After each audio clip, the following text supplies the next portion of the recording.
Oi, gente. Essa é a primeira edição do programa Conversa Entre Palavras. Eu sou a Raquel Sobrinho e hoje a gente vai discutir um pouquinho a questão de gênero devido ao Dia da Mulher. Para discutir o assunto, nós chamamos para conversar hoje o professor Walter Braga, que é pesquisador na Universidade Federal do Ceará, do Grupo de Estudo e Pesquisa em História e Gênero. Professor, tudo bom?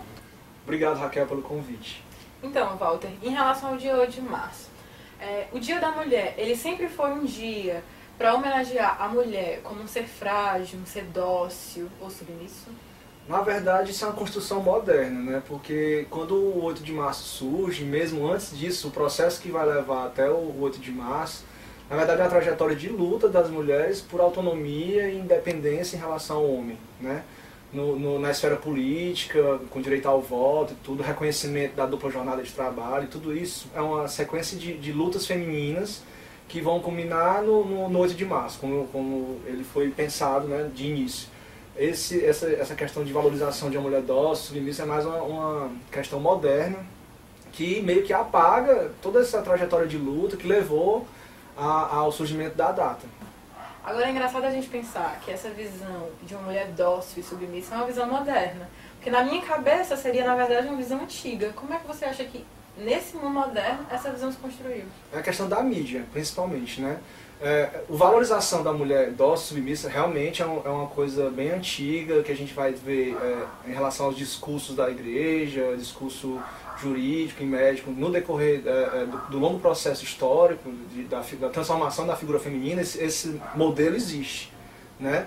De docilidade, de delicadeza, papel de mãe, tudo isso é valorizado. Mas eu estou falando no sentido de que o 8 de março, como ele é passado pela mídia hoje, é que ele reforça esse modelo, né? Ele apaga a trajetória de luta e tudo que levou até o surgimento dele, e aí eles se transformam no momento de dar rosa, de as campanhas publicitárias botarem tudo rosa, tudo voltado para a mulher, então meio que despolitiza todo o processo. Walter, então qual que é a origem do dia 8 de março? Como é que começou a celebração do dia 8 de março como Dia da Mulher? Bom, a gente tem uma longa tradição de luta feminina, né, como eu já falei, e se a gente pode recuar no tempo até os primeiros pensadores iluministas, alguns deles já vão pensar na mulher como ser mais independente, vão defender essa ideia, embora não tenham tido esse respaldo entre seus pares, e na época talvez fosse um momento muito conturbado para se propor isso.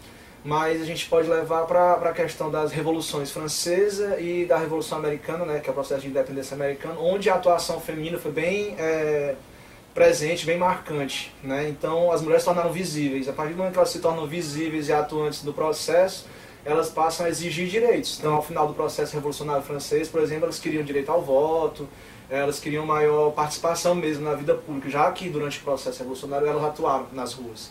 E aí a gente com o tempo vai ter também o desenvolvimento do pensamento feminista, principalmente dentre aquelas mulheres que participavam do Partido Socialista, as anarquistas, todas essas mulheres que tinham uma visão política bem mais complexa do quadro geral.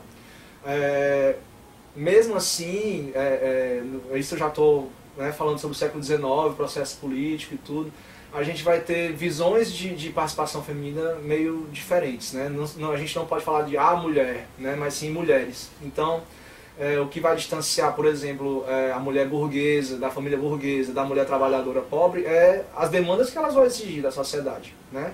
A mulher burguesa ela vai exigir principalmente autonomia para poder votar, né? A luta para o sufrágio, né? Então as mulheres, as filhas da burguesia vão querer ter participação política. As mulheres das camadas mais pobres vão querer mais um reconhecimento jurídico, de direito à propriedade, independência em relação ao homem, por essa questão de ser exclusivamente dependente do marido, então, reconhecimento da dupla jornada de trabalho. Então várias questões vão colocar meio que as mulheres em planos opostos, mas que no final das contas o processo leva a uma grande demanda feminina, né? Que é o que a gente pode apontar como elemento principal, que é direito à cidadania, né? Cidadão pleno.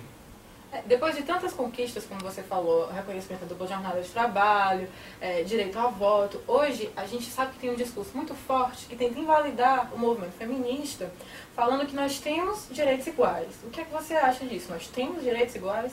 é do mesmo jeito para a sociedade, homem e mulher? Pronto, faz parte desse processo de despolitização, né, de desmobilização, né, das mulheres. Se a gente convence as mulheres de que está tudo ok, estão ganhando tudo, estão ganhando os mesmos salários, temos acesso às mesmas coisas, a mesma educação, se tudo está igual, então para que lutar, né? Se está tudo tão bem. Então faz parte desse processo de desmobilização. Na verdade, a gente ainda tem muito problema, como por exemplo, a questão do acesso ao nível superior. Você vai ver os cursos de graduação, pós-graduação, a quantidade de mulheres vai diminuindo conforme vai subindo o nível dessa pós-graduação, por exemplo, né?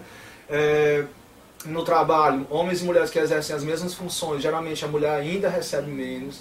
Em processos seletivos, homens e mulheres com as mesmas capacidades, com a mesma formação e tudo, ainda há privilégio para alguns cargos ao homem, né, e não à mulher. Então não está tudo ok, não está tudo bem, nós não atingimos essa igualdade ainda. A luta feminina para que alcance essa igualdade ainda é uma realidade. E não deve ser esquecido de forma alguma, embora todos os outros elementos como mídia, principalmente a mídia que reforça, né, cria uma imagem de que está tudo bem, embora ela faça esse esforço, né, na verdade não é essa a realidade. E em termos, Walter, de comportamento cotidiano, em que inclusive tem até um termo que sai muito na internet hoje, que é a questão da cultura de estupro. Você acha que esse termo, que essa ideia da cultura de estupro, ela é pertinente, ou não? Que isso seria invenção, digamos assim, que não existe de fato? É assustador a gente ver a quantidade de casos de estupro que são relatados ultimamente, né? Eu acho que, na verdade, não é um aumento dos casos, mas é um aumento de denúncias, né? A questão do estupro é uma realidade sempre presente, né? Talvez a expressão máxima de violência contra a mulher é uma violência realmente de gênero, de imposição dessa relação de poder entre homem e mulher, que o ápice da violência física, moral e que você imagina psicológica é o estupro mesmo. Não é uma coisa recente. O que aumentou, na verdade, foi as denúncias, né? Então, se você tem reconhecimento de algumas leis, né? A afirmação de algumas leis, como Maria da Penha, que reconhece crimes contra a mulher, né? As propostas de reconhecimento do feminicídio, que é um crime específico com temática de gênero, relativa ao gênero mesmo. Tudo isso é importante entender que essa violência sempre existiu, né?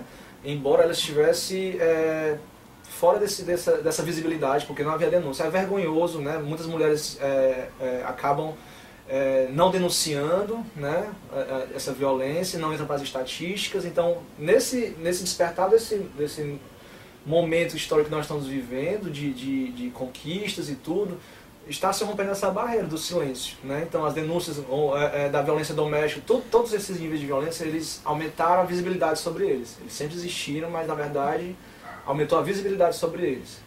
Tu acha que a gente ainda tem muito forte essa ideia de culpar a vítima, não só de estupro, mas de qualquer assédio?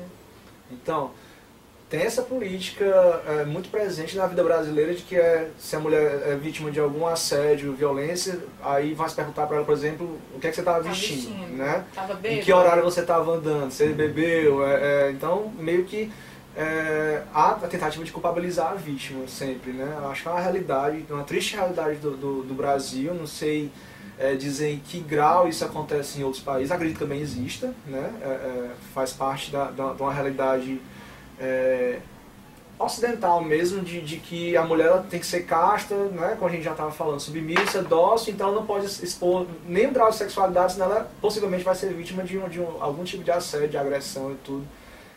Então ela tem que se recolher a seu papel, que é o espaço privado. Sair à noite com a roupa que quiser não seria o lugar, o espaço de circulação feminina. Tem que ficar em casa mesmo, quietinha, e atender ao que se espera dela, né? Aí é até um problema educacional, né, Walter? Porque a gente acaba criando os nossos filhos para pensar que mulheres que se comportam de uma forma não são tão dignas quanto mulheres que se comportam de outra forma, de uma forma mais casta, mais pura. A gente tem a questão da reprodução do discurso, né?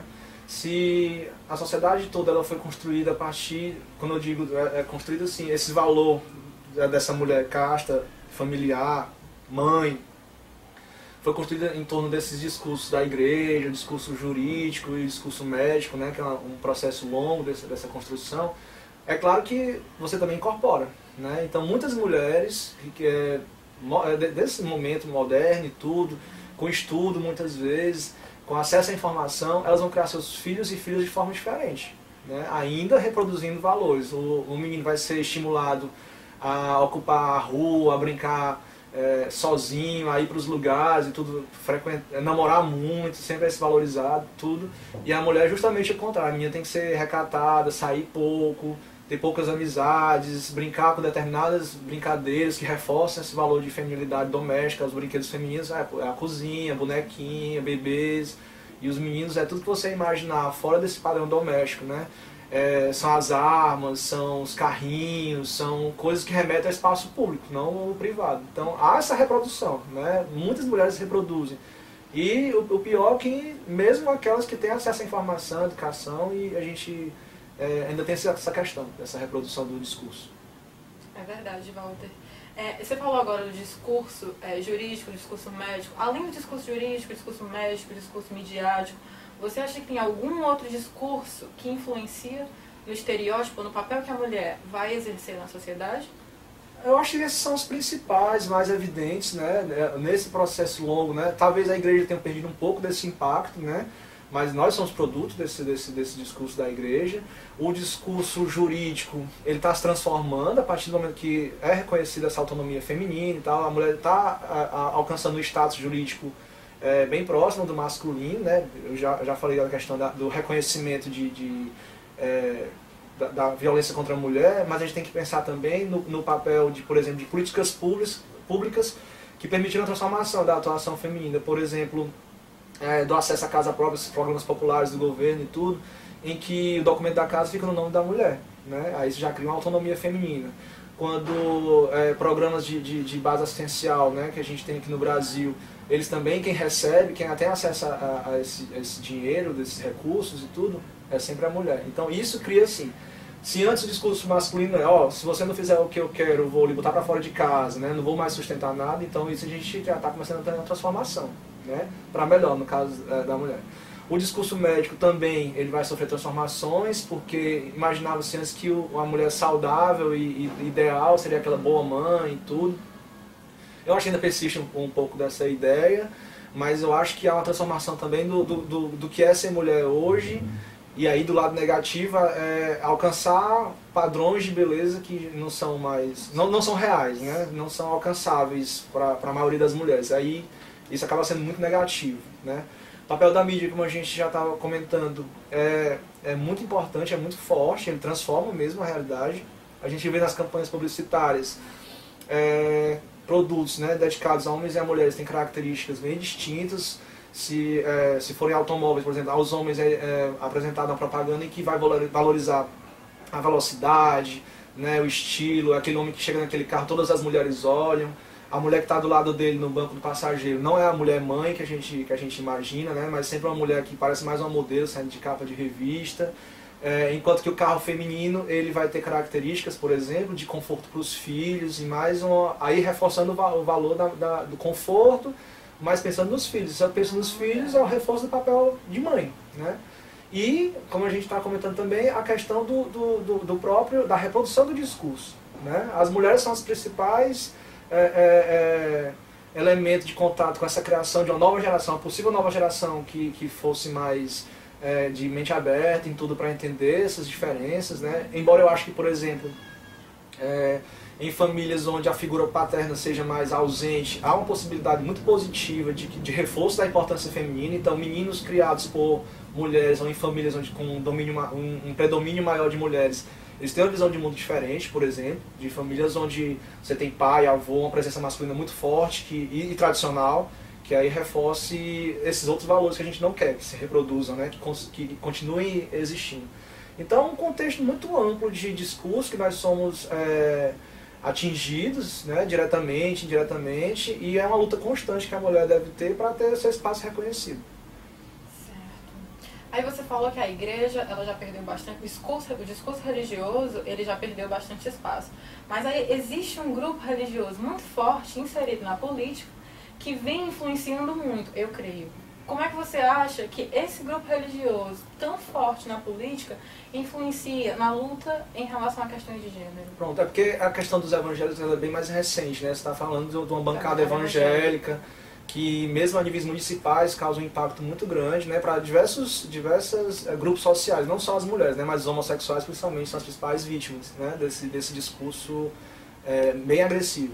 Quando eu estava falando de igreja, eu estava falando da formação ocidental com base na igreja católica, né? Então você tinha a imagem de duas mulheres, né? A santa, né? A mãe mesmo, e do outro lado a mulher que levava o homem ao pecado, né?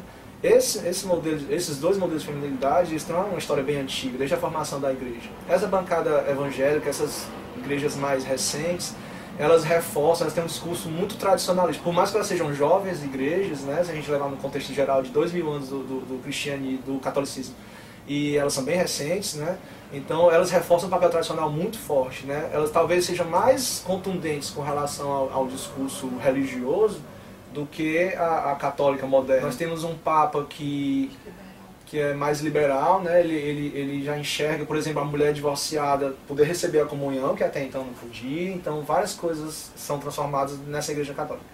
Então, esse discurso evangélico, ele é presente, né? É assustador a forma como ele alcança uma aceitação do público em geral, né?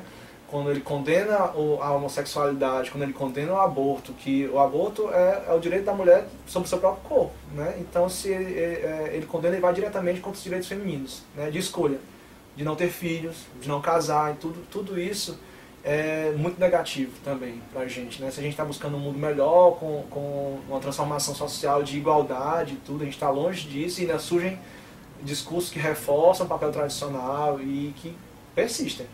Recentemente teve o caso da moça que foi denunciada pelo médico por ter feito um aborto e ainda na UTI ela já foi abordada pelos policiais. O que você acha disso, Walter? Eu acho que criminalizar a mulher que faz o aborto é o pior caminho possível, né? E a gente, é uma questão de saúde pública, né, que tem que ser pensado. Se o país aceita, descriminaliza o aborto, não quer dizer que toda mulher vai abortar, né? Eu costumo dizer assim, se você é contra o aborto, não aborte, né? Corre muito mais risco a mulher que vai fazer um aborto numa clínica clandestina, aí você não vai perder só o feto, mas sim a vida da mulher está em risco ali. Seria muito mais interessante, uma questão de preocupação mesmo pública com a saúde feminina, que fosse estimulado cuidados, obviamente, para que não haja essa concepção, mas que caso haja, que a mulher tenha a opção de escolha. Né? Isso é um reforço da decisão feminina de que ela tem direito sobre o próprio corpo, né? De decidir se quer ou não. Essa foi a primeira edição do programa Conversa Entre Palavras. Obrigada, Walter, pela presença, pelos esclarecimentos. Obrigado também, Raquel. Até a próxima.